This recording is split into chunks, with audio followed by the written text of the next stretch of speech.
Bismillahirrahmanirrahim. Bienvenue dans cette nouvelle vidéo. Aujourd'hui, on va faire cet exercice qui va parler sur les records et en même temps les fonctions et les procédures. Donc, on va faire quelques appels de fonctions et de procédures.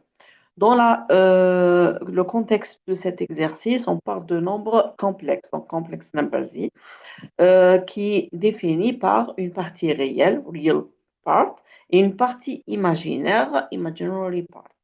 Donc, n'importe quel nombre complexe z, il peut s'écrire comme suit, z qui est tout simplement a plus b. Très bien. Donc, première question, on doit avoir la déclaration, donc on va avoir la déclaration de ce nombre complexe. Donc, la déclaration, on aura deux attributs, a et b, et toutes les deux sont des réels. Donc, la déclaration est tout simplement, nous avons un nombre voilà, euh, complexe. Donc, l'enregistrement, il s'appelle complexe. On met égal à record. Après, on va spécifier que A et B sont des réels. Donc, voilà. Donc, ce record, il contient finalement deux attributs. La question suivante. Donc, on doit écrire des fonctions paramétrées ou des fonctions ou procédures, des actions paramétrées, PA, Parameterized Actions, qui sont définies comme real Z, image Z et modulo, pour avoir respectivement la partie réelle pour real Z, la partie imaginaire pour image Z, et le modulo pour la troisième action paramétrée. On va commencer par la première, real Z. Real Z, c'est une fonction ou bien procédure. Comment on va dire? Qu'est-ce qu'elle va avoir comme input? Comme input, on aura Z, n'importe quelle variable, n'importe quel paramètre en entrée de type complexe. Comme sortie, elle va nous donner la partie réelle. Donc, la partie réelle qui est est-ce que A, est-ce que B, c'est bien A. Donc, la real Z, elle va nous donner une seule valeur comme sortie. Donc, on a un résultat explicite, d'où on utilise une fonction.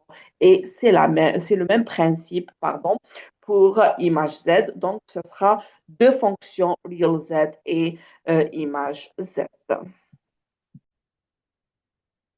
Pour la fonction real Z, donc on a comme input, donc on peut mettre in, on peut ne rien mettre puisque c'est un paramètre d'entrée. Donc input ou bien on met rien, c'est un paramètre considéré en entrée. Donc on va travailler sur une copie et non pas on va pas travailler sur la variable initiale. Et on va spécifier quel est le type retourné. Là, le type du résultat, c'est un réel, c'est un entier. Donc, pardon, c'est une valeur réelle, d'où on va retourner le A et non pas le B, parce que c'est A qui est la partie réelle ici. On ne peut pas mettre directement return A, parce que A, finalement, c'est une variable qui n'est pas déclarée ici. Donc, le A est un attribut dans Z. Donc, c'est pour cela on va retourner quoi? Z.A. Donc, on va retourner Z.A. Pour la deuxième fonction image Z, c'est la même chose, c'est le même principe. Ce qui est différent dans la fonction image Z, c'est qu'on va retourner la partie imaginaire. Et la partie imaginaire, c'est l'attribut B. C'est pour cela qu'on va retourner Z.B. La troisième action paramétrée qu'on doit écrire, c'est le modulo. Rappelez-vous comment calculer le modulo. C'est racine de A au carré plus B au carré. Pour la racine carrée, on peut supposer que c'est une fonction prédéfinie. Donc, on peut la programmer à partir des approximations. On va faire une approximation. Et là, donc, on va appeler cette fonction prédéfinie qui nous donne la racine carrée.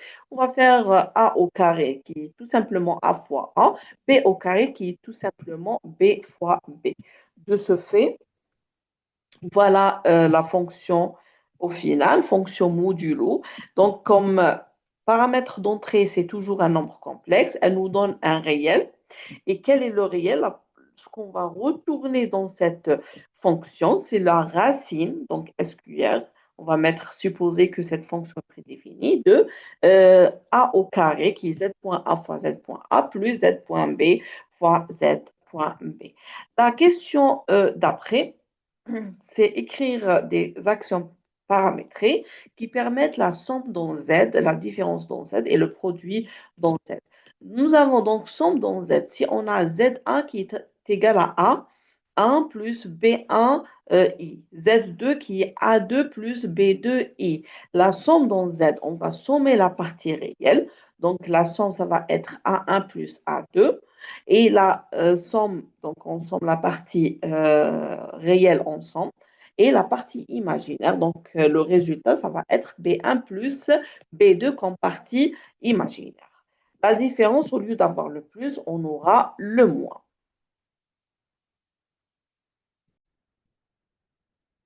Donc, pour la fonction SAM Z, pour sommer deux nombres complexes, donc nous avons Z1 et Z2, deux nombres complexes. Z1 s'écrit tout simplement A1 plus B1 I. Z2 s'écrit sous forme A2 plus B2 I. Donc, la somme, le résultat de cette somme, on va sommer la partie réelle ensemble. Donc, Z.A, ça, c'est tout simplement reçoit Z1.A plus Z2.A. Et Z, on l'a déclaré comme variable locale, parce que c'est cette valeur-là qu'on va retourner. Donc, cette fonction pouvait être écrite comme procédure. Donc, si on a à écrire ça comme procédure, on aura deux inputs, comme input Z1, comme un autre input Z2, les deux de nombre de type complexe, et on aura comme output, in-out, c'est Z qui est euh, de type complexe.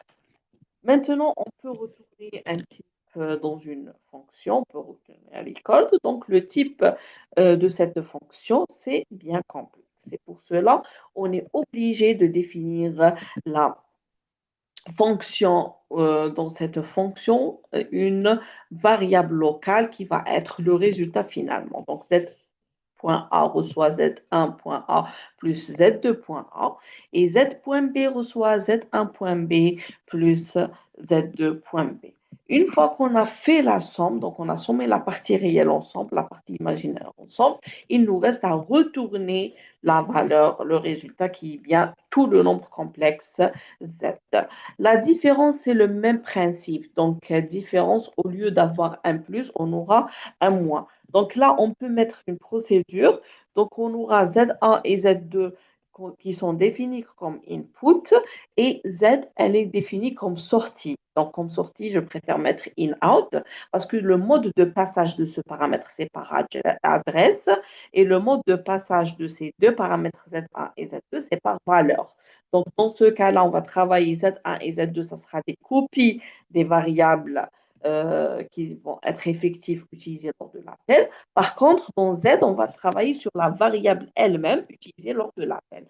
C'est pour cela, le mode de passage de in-out est finalement par adresse et in, c'est par valeur. Donc, toute modification dans Z, elle va affecter réellement cette modification, elle va être réellement dans le paramètre ou bien la variable utilisée lors de l'appel parce que c'est un paramètre in-out ou tout simplement le mode de passage est par adresse. Par contre, dans Z1 et Z2, on va les modifier juste après, donc aucune affectation. Cela ne va pas affecter les valeurs les valeurs des paramètres effectifs utilisés lors de l'appel. Voilà, donc au lieu de donc la partie finalement la différence Z1 moins Z2, on va faire une différence de partie réelle. Donc la partie réelle de Z1 moins la partie réelle de Z2, ça nous donne Z1.A moins Z2.A. Le résultat, il va être reçoit, donc le résultat va être reçu dans Z.A qui est là, pas besoin, contrairement à ici, on n'est pas obligé de le définir comme variable locale parce qu'on peut utiliser tout paramètre des procédures. Donc là, c'est une procédure. Et dans la procédure, ce qui est important, c'est qu'on n'aura pas de return, rien de retourner. Ça veut dire quoi? Ça veut dire où est le résultat? Le résultat, il est comme Z est un paramètre d'entrée-sortie. Donc, toute modification dans Z, c'est le résultat. Donc, le résultat, finalement, c'est ces deux affectations. Donc voilà, le résultat, c'est la modification des valeurs de Z dans les attributs A et dans les attributs B. Par contre, dans la fonction, on peut la mettre procédure. Donc on a vu l'exemple ici d'une fonction, on a vu l'exemple là d'une procédure. Donc ça, on peut le définir comme, voilà, comme fonction. Donc je peux l'utiliser comme fonction. Produit Z. Donc le produit, ce n'est pas la même chose. Donc on peut développer tout simplement comment calculer le produit. Donc, pour calculer le produit, je peux faire juste un petit exemple. Donc, on va mettre Z1, c'est A1 plus B1 fois I. Produit, donc c'est fois A2 plus B2 fois I. Donc, si on essaie de calculer le produit, il suffit de faire quoi? Il suffit de faire donc le produit de chaque membre. Cela nous donne quoi? Cela nous donne A1, A2. Donc, c'est A1 fois A2, d'accord? Plus A1 fois B1 fois I. Plus, voilà, si on va mettre B1 I fois A2, ça nous donne donc B1 multiplication donc fois A2 I plus B1 fois B2 fois I au carré. Mais I au carré, c'est moins 1. Donc, moins B1 fois B2. Ça sous-entend qu'on va mettre dans le résultat la partie pardon, la partie réelle ensemble, donc la partie imaginaire ensemble. Voilà la partie réelle. Et la partie imaginaire, ça veut dire plus tout cela. Et on va faire sortir le i en facteur. Ça nous donne tout cela fois i. Donc, comme résultat, le produit de Z1 fois Z2, finalement, dans sa partie, donc Z.A, on aura ça. Et dans Z, voilà, il n'y aura pas voilà, directement, c'est pas plus ou moins, malgré que c'est correct. Et dans la partie imaginaire, on aura ça. Donc Z, ça c'est Z.B et tout cela c'est Z.A. Donc on va essayer de voir ensemble le résultat. Donc on aura ici, comme c'est une fonction, je vais définir Z comme un nombre complexe. Et Z.A, c'est tout simplement Z1.A fois Z2.A moins Z1.B fois Z2.B, exactement ce qu'on vient de déduire. Et c'est la même chose, donc Z.B reçoit Z1.A fois Z2.B plus Z2.A, Z2.A. Voilà, c'est Z2.A fois Z1.B. Donc, voilà comment on peut, juste par une simple fonction mathématique, et on ne doit pas oublier de retourner ce nombre complexe Z qui est le produit de Z1 et de Z2. On passe à la question suivante.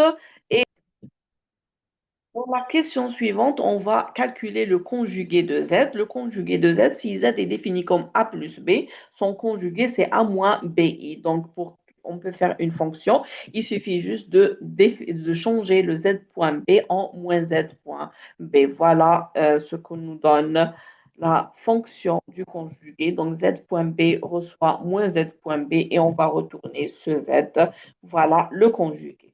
La question d'après, donc, on va écrire une action paramétrée qui permet, equal z, qui permet de tester l'égalité de deux nombres complexes. À quel moment je vais me dire que Z1 et Z2 sont égaux comme nombres, sont deux nombres égaux, si leur valeur si leur valeur en réel est la même et leur valeur en partie imaginaire est aussi la même. Ça sous-entend que ici c'est une fonction parce que comme résultat, c'est soit oui, soit non. Et le résultat du oui ou non, c'est un résultat pardon, booléen. Donc, equal z, c'est une fonction.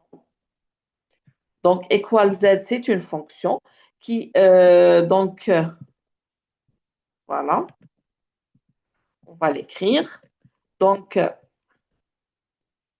equal Z, c'est une fonction qui a Z1 et Z2 comme paramètres d'entrée. Comme paramètre de sortie, c'est un type booléen. Voilà. Donc, begin. À quel moment on va dire que c'est vrai, Z1 est égal à Z2? Tout simplement, if Z1.1 est égal à Z2.1.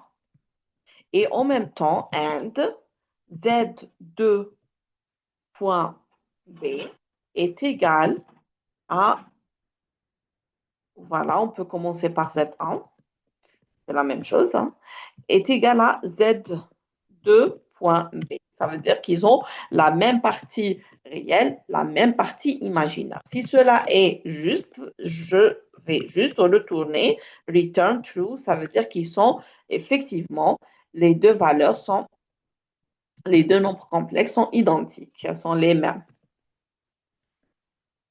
Et là, directement, on va mettre dans le else, sinon autrement, donc on va faire quoi? Return false, qui ne sont pas la même valeur.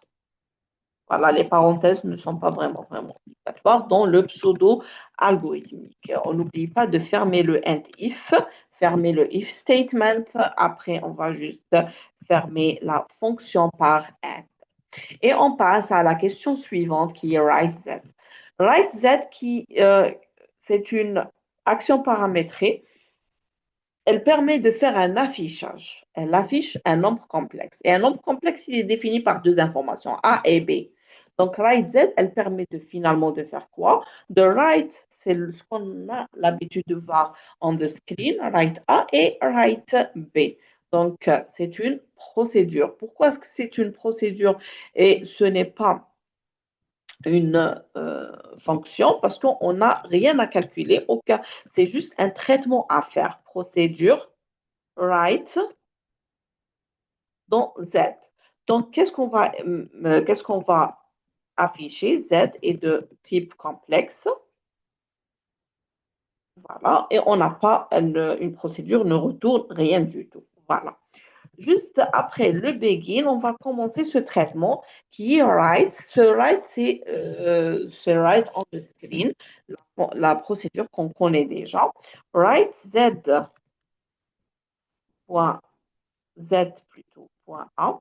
Je peux mettre donc write comme chaîne de caractères plus i pour que ça nous donne la forme, mais on n'est pas en langage C.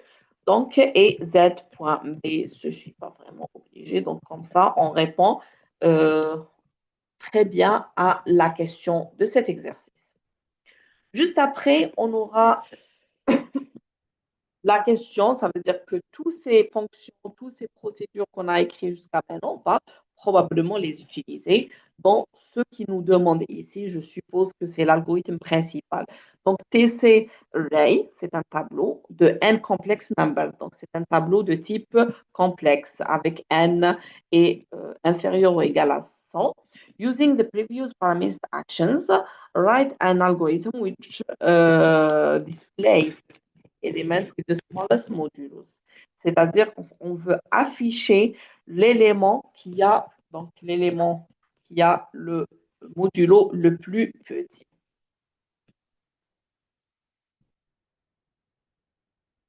Comme tout algorithme principal, on va commencer par les variables globales. Variable globale, si on a un tableau appelé TC de 100 éléments au maximum de type complexe, voilà comment je vais déclarer ce tableau-là. Et si on a besoin d'un tableau, forcément, on aura le n comme le nombre d'éléments et le i pour donc préciser chaque élément du tableau.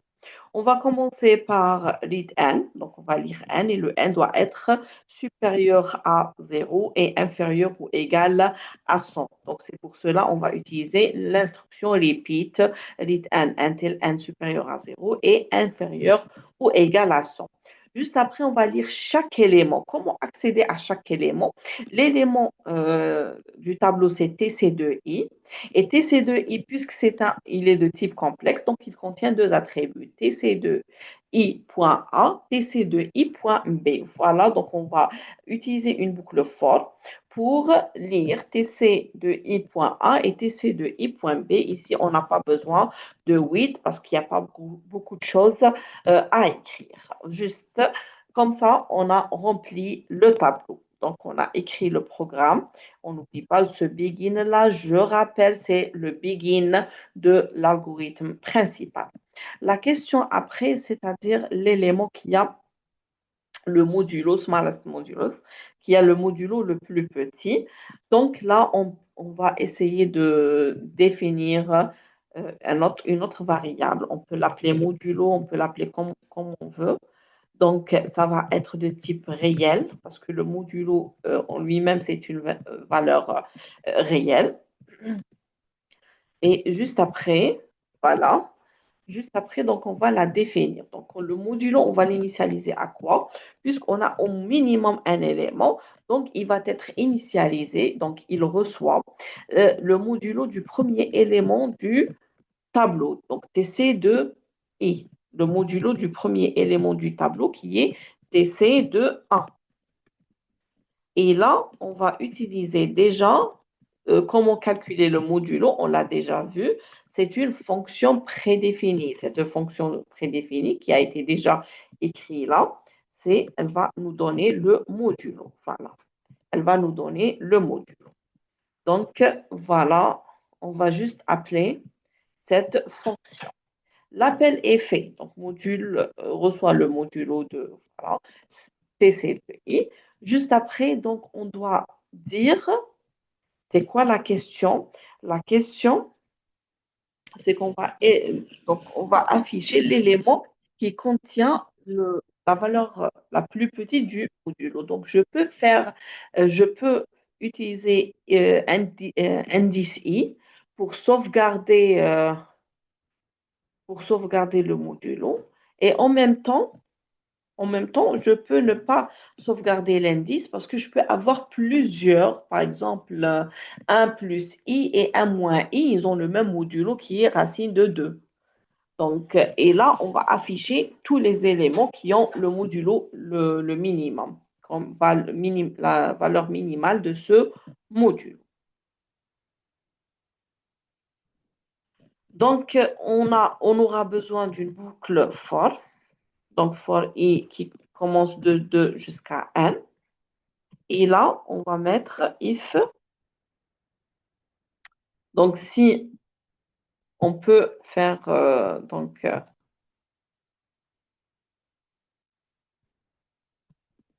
voilà, si modulo,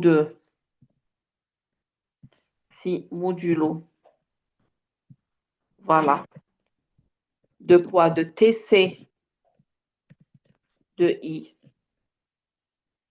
est inférieur, on doit utiliser ici le signe inférieur. Donc, ici, il est inférieur à, là, c'est comme appel à une fonction. Si c'est inférieur au modulo, donc le modulo devient celui. Et là, then, donc on va enregistrer sa valeur. Donc, le modulo reçoit, voilà, cette valeur. Mais au lieu de l'appeler deux fois, donc je peux l'appeler M, comme ça, pour ne pas faire deux appels de la même fonction avec les mêmes valeurs.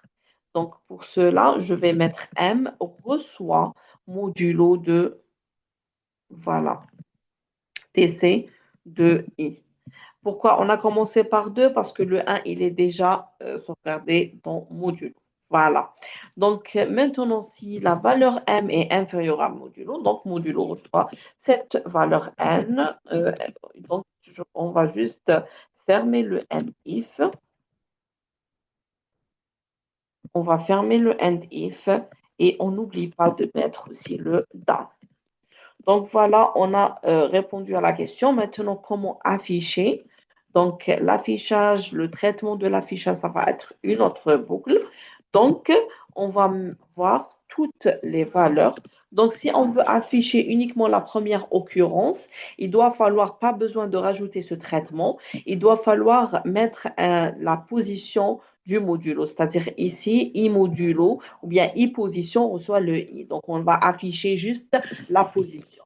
Mais moi, je peux mieux faire, je veux afficher les valeurs complexes, euh, tous les nombres complexes dont le modulo est égal au minimum. Donc, pour faire ça, je vais faire un autre parcours de tous les éléments du tableau et on va mettre if.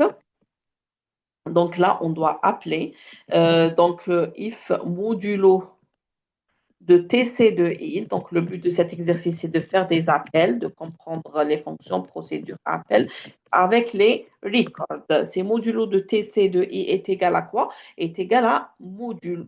C'est ça la valeur qu'on a déjà calculée. Le minimum, il est dans module. Donc, cette variable-là qu'on a initialisée, on va afficher cet élément. Afficher, n'oubliez pas qu'il y a une procédure prédéfinie, c'est write Z. Et quel est l'élément que je vais afficher? C'est TC de I. Donc, write Z de quoi? De TC de I. Parce qu'on veut juste afficher. And if, et juste après, on va juste mettre le down.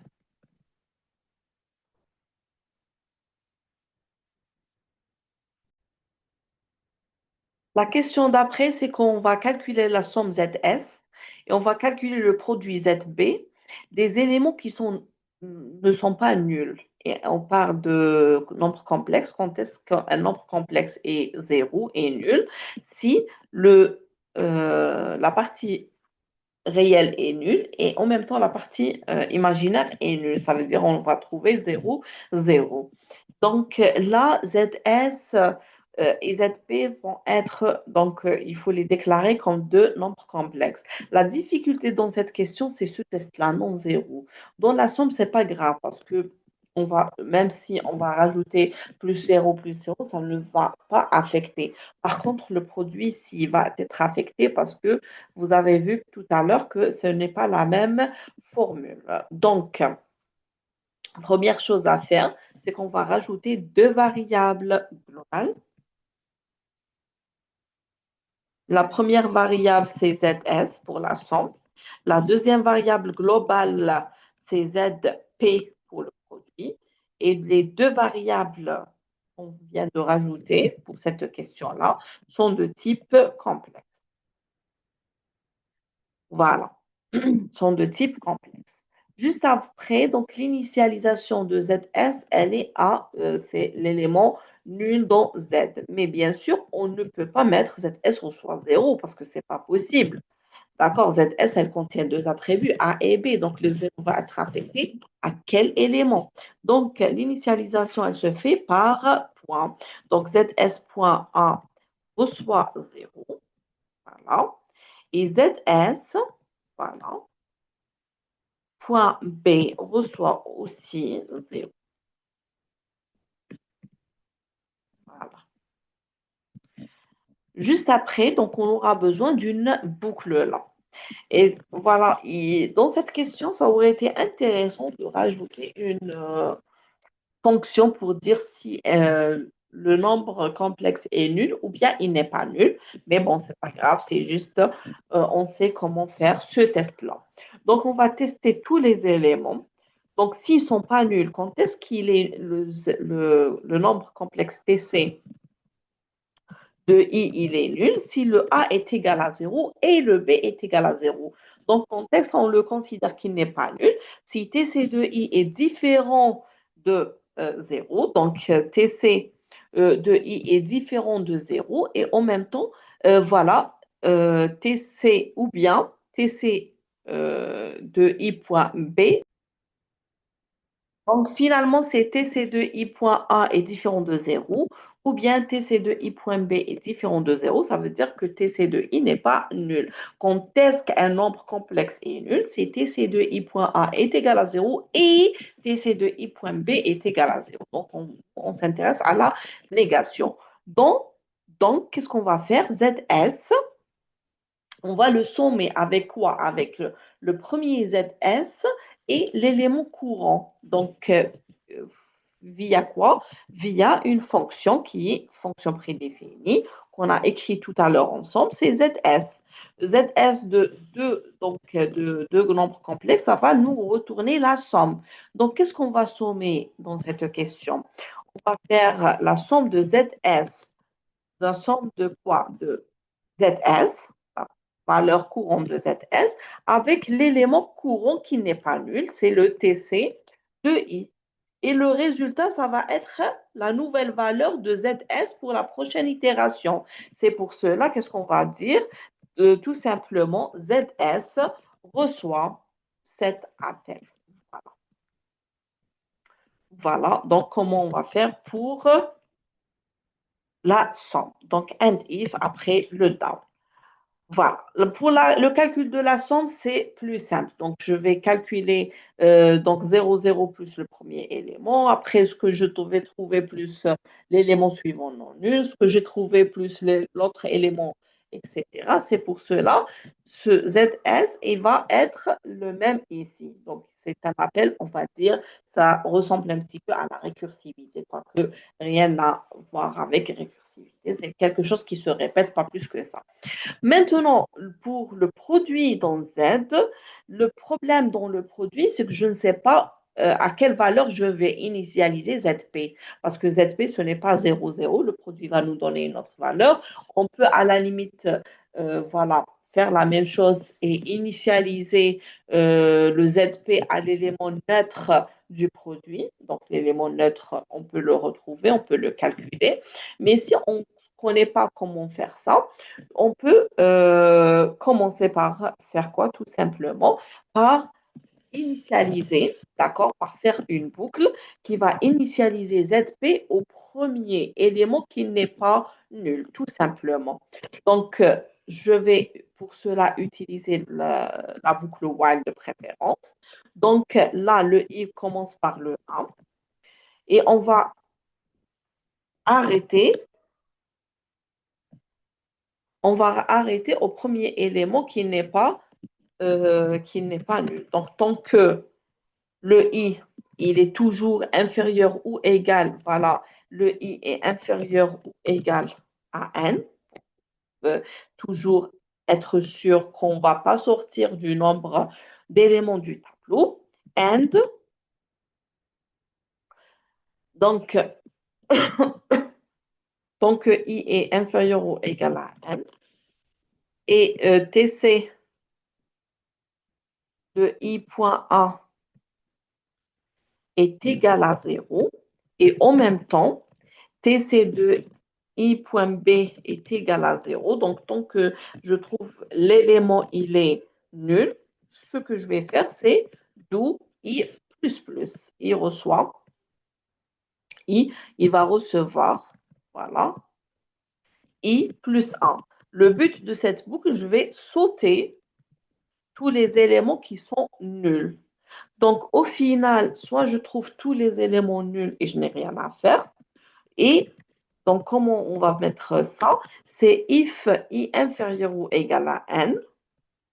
Donc, si i il est inférieur ou égal à n, à ce moment-là, j'ai au moins un seul élément qui n'est pas nul. Ça veut dire que je vais sortir avec tc de i point A différent de 0, bien tc de i point B différent de 0. Donc, à ce moment-là, je vais initialiser le zp. Je vais l'initialiser. Donc, je peux mettre reçoit parce qu'ils sont du même type. D'accord? Lorsque deux records ou deux variables de même type record, je peux mettre l'affectation. On a vu ça ensemble dans le cours. Donc, reçoit TC de I. Voilà. Et dans ce if-là, ça veut dire que dans ce if-là, je peux, ZP, il existe. Donc, qu'est-ce qu'on va faire? Voilà, puisqu'il existe, qu'est-ce qu'on va faire? On va faire un autre for, bien un autre while. C'est-à-dire que là, on va faire while tant que i inférieur ou égal à 1, c'est-à-dire terminer les éléments qui restent. Voilà. Et là, on est obligé de considérer uniquement la valeur qui n'est pas nulle. Donc voilà, avec tous les éléments qui restent, si l'élément courant TC2i n'est pas nul, donc point A différent de 0 ou bien point B différent de 0, on va faire le produit. Le produit, c'est le même principe. ZP, qu'est-ce qu'il reçoit? Produit. Entre quoi et quoi? Entre ZP, la première valeur de ZP, avec l'élément courant qui est TC de I. Donc voilà. Et là, on va mettre le produit, donc Z de ZP, même principe, voilà. Et le TC de I. Après le end if, il ne faut juste pas oublier de faire le down, ça veut dire qu'on a terminé ce, cette boucle-là. Il ne faut pas oublier de fermer aussi le end if, voilà, pardon, le end if, ce qui est, voilà, le end if qui est donc pour fermer ce if. Voilà, pour fermer ce if-là. Voilà, ce if-là, il ne faut pas oublier de le fermer. Bref, voilà. La dernière question de cet exercice, c'est qu'on va calculer et afficher le nombre complexe ZS moins ZP. Mais pour pouvoir répondre à cette question, le ZP doit exister. Ça veut dire, cette question, je dois la mettre à l'intérieur de ce if-là. Voilà, ici, pas après le if. Parce que c'est à ce moment-là que ZP il existe, c'est-à-dire si on trouve au moins un élément qui est non nul. Voilà, le ZP il existe. Donc, qu'est-ce qu'on va faire? On va mettre ZS moins ZP. On va le calculer. Je l'ai ZS, je l'ai ZP, donc on va appeler la fonction prédéfinie différence. Donc, ça, c'est une procédure maintenant. Puisqu'on l'a écrit comme procédure, donc l'appel, il doit nécessiter une procédure. Ou bien, si c'était une fonction, ça aurait été plus simple. Donc, c'est pas grave. Donc, on va appeler Z, rajouter juste, voilà. Donc, ici, on va rajouter un nombre, notre nombre Z, résultat, ZR comme résultat. Et là, on va faire l'appel. L'appel avec quoi? Avec ZS, ZP, parce qu'on va faire ZS moins ZP. L'ordre là, il est important. Donc, je dois commencer par ZS, ensuite ZP. Et le résultat, on va le mettre dans ce qu'on vient d'appeler ici. C'est le Z du résultat. Voilà. Qu'on vient de déclarer ensemble. ZR. Maintenant, write, il suffit juste de faire quoi? Write, voilà, la fonction prédéfinie, c'est write Z. Write Z de ce résultat. Et on a terminé cet exercice de ce résultat qui est Z. Maintenant, la différence Z, si on veut utiliser une fonction, voilà, si on a une procédure là, d'accord? Si on veut faire différence ZS comme fonction,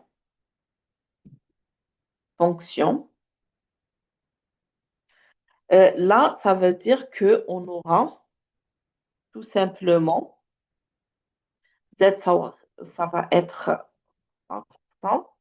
On n'aura pas tout ça. On aura un résultat de type complexe. Donc, la fonction, elle nous retourne le type complexe. Si on part d'une fonction, bien sûr, le keyword, il va changer. En variable, j'aurai Z que je vais définir comme complexe et au lieu d'avoir une procédure, je vais avoir une fonction. Et là, pourquoi j'ai dit tout à l'heure la fonction, c'est plus ça? Parce qu'on n'est pas obligé de définir comme variable globale ZR. Donc, directement, on peut faire directement la soustraction avec différentes fonctions. Parce que si je vais appeler la différence de fonction avec ZS et ZP, ça va nous donner directement la différence. Donc, sans utiliser une autre variable. N'oublions pas le plus important ici, c'est le return. Hein. Dans la fonction, je dois retourner un Z. Voilà. Donc, si je vais faire comme commentaire, parce que là, quand même, on va répondre à la dernière question avec de manière différente. C'est pour cela que je vais le faire en commentaire. C'est qu'on doit choisir celui-là ou là. Donc, on va mettre, si je vais appeler la fonction avec ZS et ZP. Donc, je vais l'appeler uniquement avec deux paramètres. Elle nous donne déjà le résultat qui est Z. Qu'est-ce qu'il suffit de faire? Il suffit d'appeler la procédure WriteZ de quoi? De ce résultat. Voilà. Qu'est-ce qu'on aura directement si on utilise l'appel à cette fonction. Ce qu'on ne doit pas oublier, après le end if, on aura le end et on a terminé cet exercice. Merci pour votre attention et à la prochaine vidéo.